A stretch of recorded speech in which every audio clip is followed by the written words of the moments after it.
Painter turns John Lennon's final moments into a powerful artwork. John Lennon, one of the most iconic singer-songwriters of all time, met a tragic end in 1980, leaving millions of Beatles fans around the world devastated. His sudden death shocked the music world and marked the end of an era.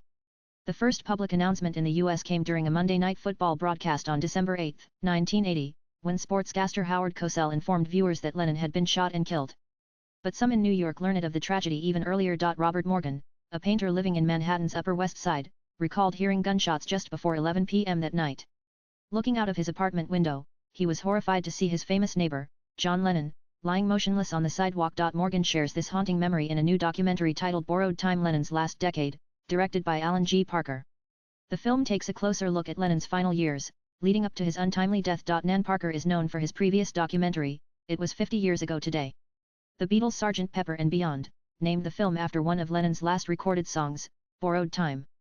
The documentary offers rare insights into Lennon's creative process during the making of his comeback album, Double Fantasy, and delves into his ambitious plans for a Beatles world tour that, tragically, never materialized. Set designers and lighting technicians who were part of Lennon's team also appear in the film, offering a behind-the-scenes glimpse into the stage production Lennon had envisioned for his return to live performance, a dream that was cut short far too soon. During an interview for the documentary, Morgan recalled that one December night, as he was settling in to watch the 11 p.m. news, he was living on 72nd Street, just a short distance from John Lennon's home, the Dakota. In the early 80s, gunshots were unfortunately a common occurrence in New York City, but that night, the sound was different.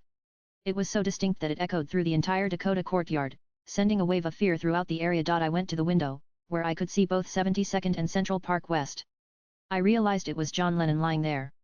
The limousine was there and the back door was open and John was lying on the pavement. And I immediately realized it was John because of the glasses and because he had cowboy boots on. He says in the documentary. He rushed to capture this historical incident, but when looked through the camera he didn't find the Beatles, it was only a body of a dying man.